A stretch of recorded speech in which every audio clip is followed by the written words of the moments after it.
Hello students, હું છું હિરણ રાજગુરુ અને આજે આપણે જોવાનું છે બીકોમ સેમ 5નું અકાઉન્ટિંગ 5. એમાં આપણે યુનિટ નંબર 3 જોઈ રહ્યા છીએ, બાયધરી કમિશનના હિસાબો. બરાબર. આજે આપણે એમાં 2023માં પૂછાયેલો દાખલો જોવાનો છે ઓક્ટોબરમાં.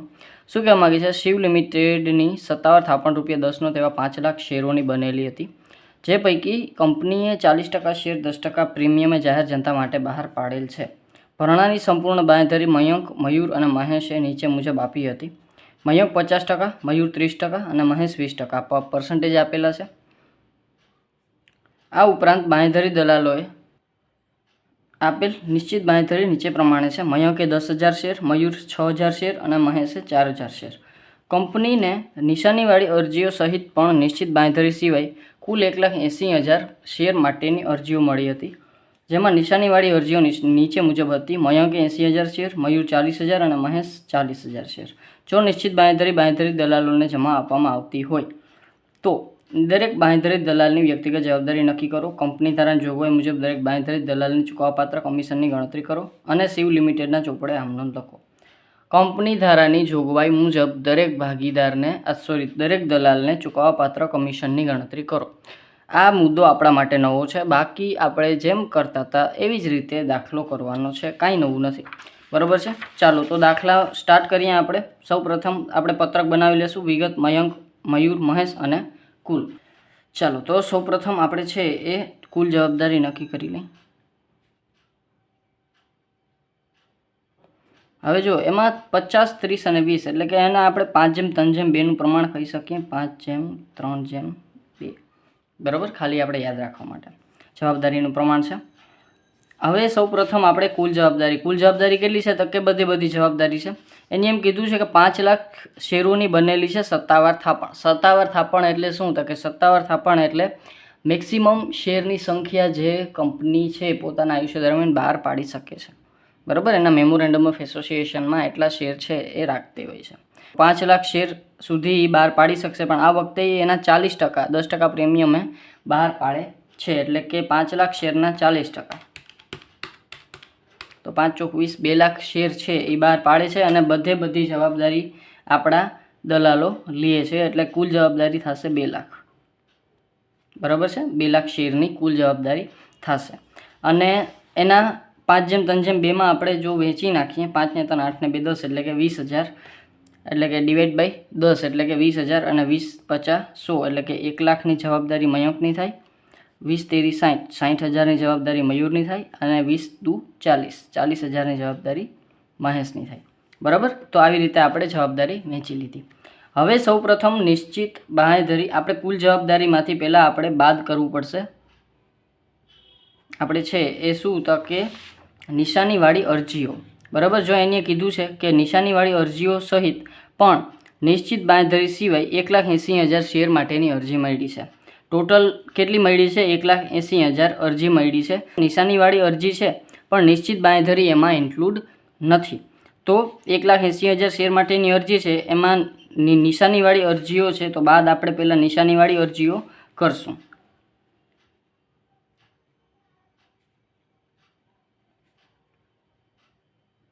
કેટલી છે? તો કે નિશાનીવાળી અરજીઓ છે આપણી પાસે 80,000, 40,000 અને 40,000. તો 80,000 મયંકની છે, 40,000 મયુરની છે અને 40,000 મહેશની છે. બરાબર, એટલે કુલ અરજી થશે 80, 40, 40 એટલે કે 8 દુ 16, 1,60,000ની અરજી આ થશે નિશાનીવાળી. બરાબર, હજી આપણે એક વસ્તુ બાદ કરવી પડશે. બરાબર, અને એ થશે શું? તો કે આપણે નિશાનીવાળી અરજી બાદ કરશું, પછી આપણે નિશ્ચિત બાંયધરી પણ બાદ કરવી પડશે. શું કામ? કે આપણને નિશ્ચિત બાંયધરી દલાલોને જમા આપવામાં આવે છે એમ કીધું છે. તો આપણે જે છે એ નિશ્ચિત બાંયધરી પણ, આમ તો આમાં એડ કરીને તમે લખો તો પણ ચાલે, પણ આપણે અલગથી બાદ દઈ છે. નિશ્ચિત બાંયધરી ની અરજીઓ. બરાબર, કારણ કે એમાં ઇન્ક્લુડ નથી. બરાબર, પણ છતાંય આપણે આમાં આપવી પડશે, જમા આપવી પડશે. બરાબર, તો નિશ્ચિત બાંયધરી કેટલી છે? તો કે નિશ્ચિત બાંયધરી આપણને આપેલી છે 10,000 શેર, 6,000 શેર અને 4,000 શેર. તો 10,000 શેર, 6,000 શેર અને 4000 શેર, બરાબર. તો 6 ને 4 10 ને 10 20, 20,000 આપણી નિશ્ચિત બાંહેધરીવાળી અરજી, બરાબર છે. અને એ બાદ થશે. હવે આપણે આમાંથી પેલા છે એ બારે કેટલા આવશે એ લખી લઈ, બરાબર. આમ તો બધું ભેગું કરીએ તો પણ ચાલે, પણ છતાંય 1,80,000 અને 10,000. ચાલો 1 લાખ કુલ જવાબદારી હતી, એમાંથી બાદ નિશાનીવાળી અરજીઓ કરશું. એટલે આપણી પાસે વધશે 20,000. તો અહીંયા હું 20,000 લખી નાખું છું સમજવા માટે. 60,000માંથી 40,000 એટલે એ પણ 20,000, અને 40,000માં 40,000 એટલે અહીંયા કાંઈ વધશે નહીં, એટલે અહીંયા આપણી પાસે 40,000 વધશે. પછી 20,000માં 10,000 માઇનસ થશે વળી પાછા, તો 20,000માં 10,000 થશે એટલે આપણી પાસે વધશે 10,000. અહીંયા મયંકની બાકી જવાબદારી, અને અહીંયા તમારે બાકી જવાબદારી લખી નાખવાની.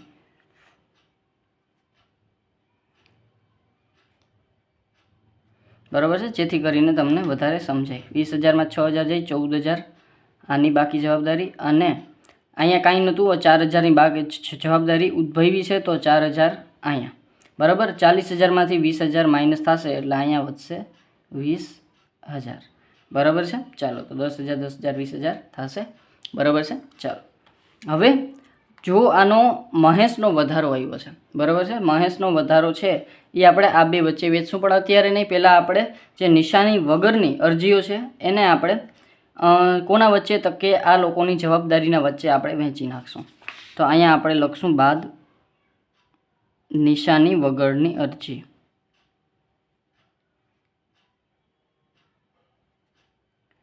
અરજીઓ, બરાબર. તો એ છે એ નિશાની વગરની અરજીઓ છે એ કેટલી છે એ કેમ ખબર પડે, તો અહીંયા આપણી પાસે ટોટલ અરજી હતી 1,80,000, બરાબર. જેમાં બે વસ્તુ હતી, એક હતી નિશાનીવાળી અને એક હતી નિશાની વગરની. નિશાની વગરની જેટલી હતી એટલી આપણને નીચે કીધી છે, અને એ હતી આપણી પાસે 1,60,000. ટોટલ અરજી હતી 1,80,000. તો બાકીની વૈધી શું હશે, બાકીની વૈધી એ હશે આપણી પાસે નિશાની વગરની. હવે ટોટલ અરજી, કુલ અરજી હું તમને અહીં લખીને કહી દઉં. કુલ અરજી હતી આપણી પાસે 1,80,000, એમાંથી નિશાનીવાળી એ હતી આપણી પાસે 1,60,000ની. માઇનસ કઈ રીતે, તો એ વધશે નિશાની વગરની, બરાબર છે. તો એ આવશે 20,000, બરાબર. તો નિશાની વગરની અરજીઓ કોના વચ્ચે, તો કે દલાલોની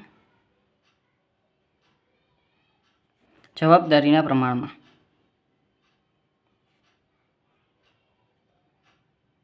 બરાબર છે. જવાબદારીના પ્રમાણમાં આપણે છે એ ફાળવશું. તો કેટલું છે, તો કે 20,000. તો અહીંયા આપણે લખી નાખશું 20,000, બરાબર છે. અને કેટલી તો કે 20,000ને આપણે ફાળવીએ તો 5/3/2માં આપણે 20,000ને ફાળવવાના થાય. તો 20,000 એને ભાગ્યા 10, 5 ને 3 8 ને 2 10 એટલે ભાગ્યા 10 એટલે 2,000, 2 × 5 10 એટલે કે આને 10,000 આપશું, આને 2 તેરી 6 એટલે કે આને 6,000 આપશું, અને આને 2 દુ 4 એટલે કે આને 4,000 આપશું, બરાબર. હવે આને માઇનસ કરીએ તો હવે અહીંયા આપણી પાસે વધશે બાકી જવાબદારી. અહીંયા તો નીલ થઈ જશે, 20,000માં 20,000 ગયા, 4,000 4,000 આ માઇનસ હતા એટલે પ્લસ થઈ જશે, અને ટોટલ આવશે માઇનસ 8,000ની જવાબદારી મહેશની. મયુરની જવાબદારી તો કે 14માંથી 6 જાય એટલે 8,000 એની પ્લસમાં જવાબદારી આવે છે, બરાબર છે. તો અહીં લખશું બાકી જવાબદારી, બરાબર છે. ચાલો તો આ આવશે 8,000, અને આ 10માંથી 10 જશે એટલે આની કોઈ પણ જાતની જવાબદારી વધશે નહીં, બરાબર છે. ચાલો તો હવે આપણી પાસે મહેશ -8માં છે, મયુર 8,000 પ્લસમાં છે, અને મયંક કાંઈ નથી, મયંકનું હિસાબ પૂરો થઈ ગયો છે. તો હવે શું કરવાનું, તો હવે આ જે મહેશ છે, બરાબર, મહેશના જે -8,000 આવ્યા એને આપણે મયુરને આપી દેવાના, કારણ કે હવે મયંકની જવાબદારી પૂરી થઈ ગઈ છે, મયંકને હેરાન કરવાનો નથી. હવે આ જે મહેશના છે, બરાબર છે. તો અહીં લખશું આપણે મહેશનો વધારો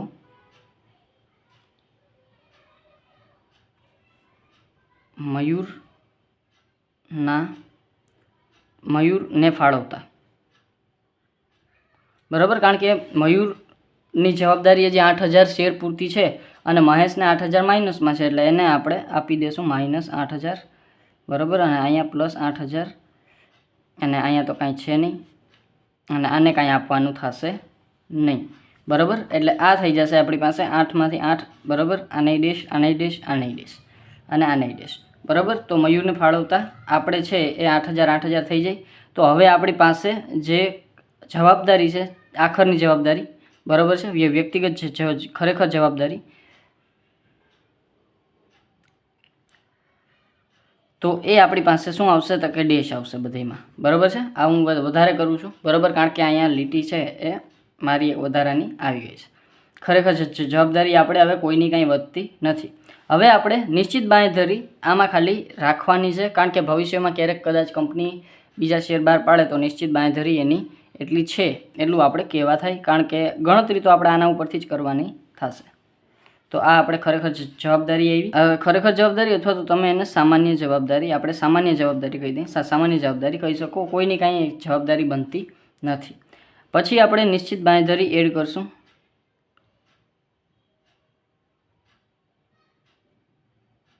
અને નિશ્ચિત બાંયધરી એ લોકોની આપેલી છે આપણને. નિશ્ચિત બાંયધરી છે 10,000, 6,000, 4,000 શેર. તો 10,000,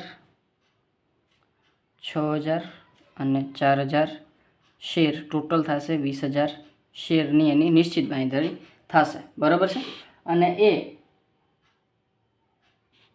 આપણી થશે કુલ જવાબદારી, બરાબર. એ આપણે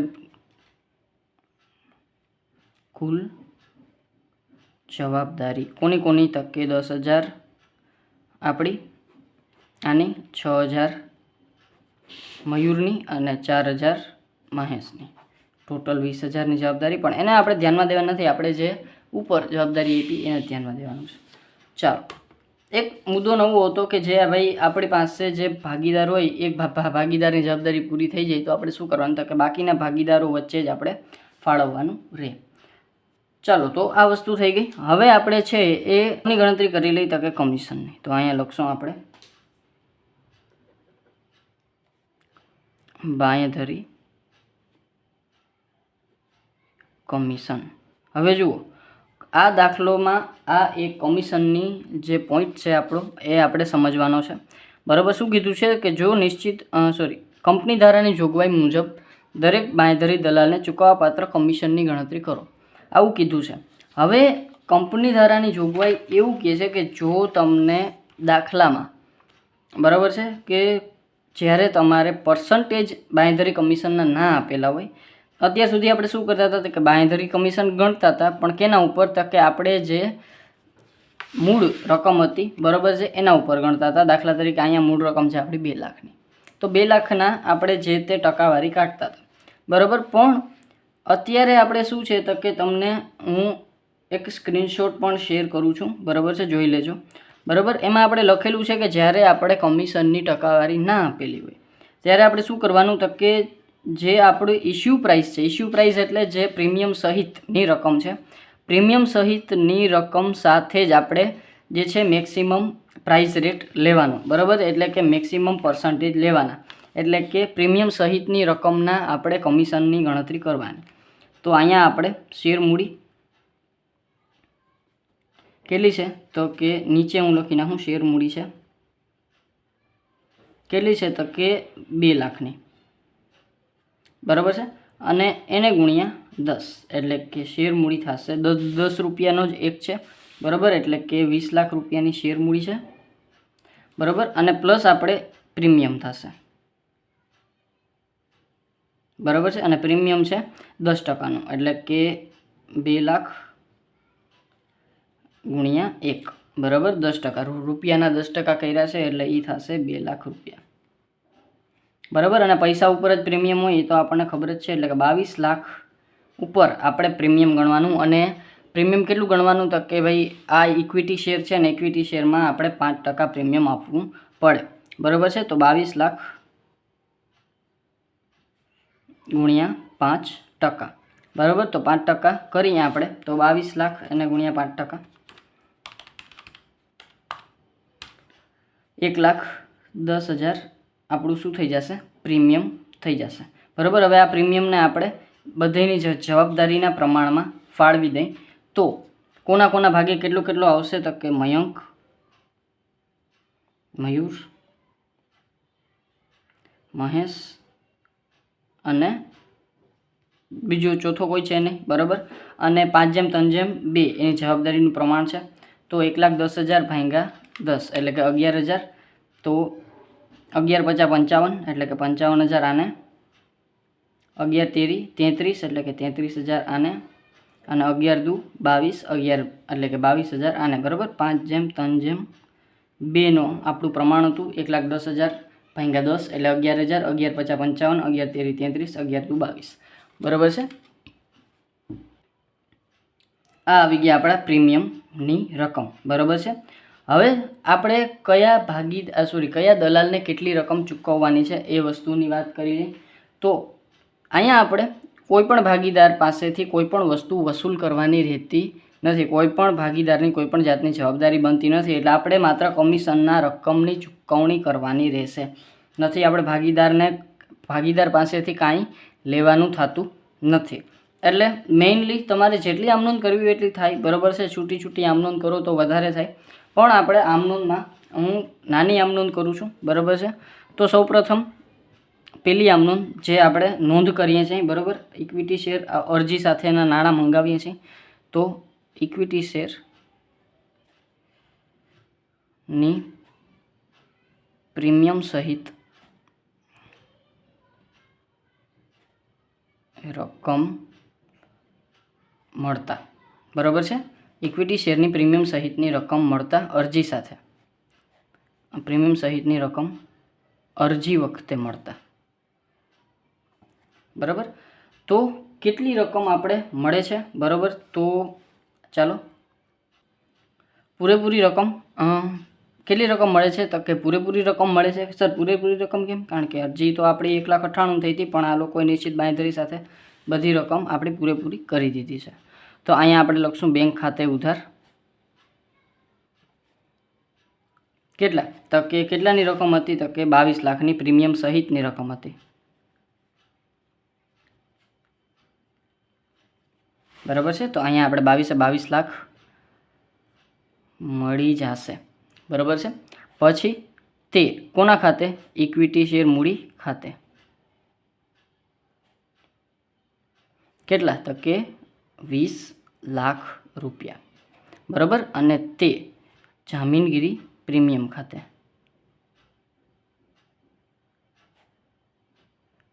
બરાબર. અને એ છે 2 લાખ રૂપિયા. બરાબર છે. ચાલો બીજા નંબરમાં ઇક્વિટી શેર સહિતની પ્રીમિયમ સહિતની રકમ આપણે અરજી વખતે મળી છે, એની નોંધ આપણે થઈ ગઈ. બીજા નંબરમાં હવે જુઓ, આપણે કોઈપણ દલાલ સાથે કોઈપણ જાતની જે છે રકમ મેળવવાની રહેતી નથી, વસૂલાત કરવાની રહેતી નથી. એટલે આપણે એને માત્ર ચૂકવવાનું રહેશે. તો પહેલાં આપણે બાંયધરી કમિશનની નોંધ કરશું અને પછી બાંયધરી કમિશન ચૂકવશું. બરાબર છે. તો પહેલાં આપણે લખશું બાંયધરી કમિશન ખાતે ઉધાર, તે દલાલો ખાતે જમા. તો અહીં લખશું દલાલોને બાંયધરી કમિશન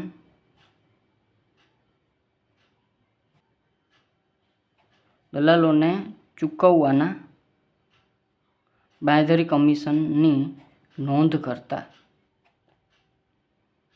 બરાબર છે. દલાલોને ચૂકવવાના જે બાંયધરી કમિશન છે, બરાબર છે, એની આપણે અત્યારે ખાલી નોંધ કરીએ છીએ. બરાબર. તો એની નોંધ થશે બાંયધરી કમિશન ખાતે ઉધાર અને તે પર્ટિક્યુલર જે તે દલાલ ખાતે. તો બાંયધરી કમિશન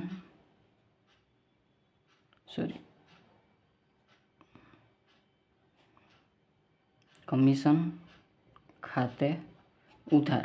કેટલું થશે બાંયધરી કમિશન? તો કે ટોટલ છે 1,10,000. અને તે કોણ કોણ છે? તો કે પહેલાં છે મયંક ખાતે, તે મયંક ખાતે, તે મયુર ખાતે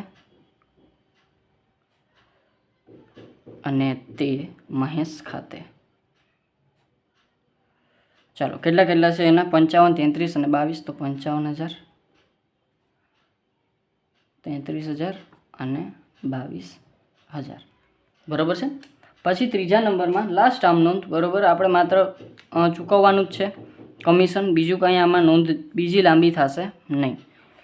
તો અહીંયા ત્રીજા નંબરમાં, અને તમે આની અલગ અલગ નોંધ પણ કરી શકો છો. તમને એમ થાય સર મારે દાખલો લાંબો કરવો છે, તો તમે અલગ અલગ નોંધ કરી શકો છો. બાંયધરી કમિશન ખાતે ઉધાર તે મયંક ખાતે, બાંયધરી કમિશન ખાતે ઉધાર તે મયુર ખાતે, બાંયધરી કમિશન ખાતે ઉધાર તે મહેશ ખાતે. હવે આપણે દલાલોને જે છે એ કમિશનની ચૂકવણી કરશું, તો દલાલોને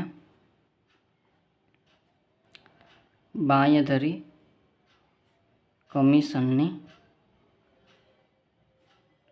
ચૂકવણી કરતા ચાલો શું થશે તો કે ચૂકવણી કરીએ છીએ બેંક ખાતે પૈસા જશે, બેંક ખાતે ઉધાર બેંક ખાતે પૈસા જાય છે એટલે જમા થાય, બરાબર. આવે એ ઉધાર, જાય જમા. તો મયંક ખાતે ઉધાર,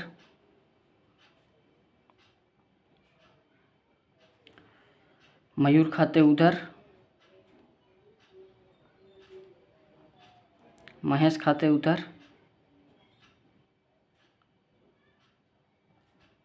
અને તે કોના ખાતે તો કે બેંક ખાતે, કારણ કે ચૂકવણી થાય છે. કેટલા તો કે ટોટલ થશે 1,10,000 અને પૈસામાં 55,000 મયંકના, 33,000 મયુરના અને મહેશના છે 22,000. ચાલો, તો આ થઈ ગયા આપણી 3 આમનોંધ, બરાબર. આ સિવાય કોઈ મને લાગતું આ સિવાય કોઈ આમનોંધ છે એ થશે નહીં, બરાબર છે. કારણ કે આમાં આપણી પાસે નથી આપણે બાંયધરી દલાલોને કંઈ ચૂકવવાનું, બાંયધરી દલાલો પાસેથી કંઈ વસૂલ કરવાનું, બરાબર છે. એટલે આપણે વધારે પડતી આમનોંધો છે એ થશે નહીં.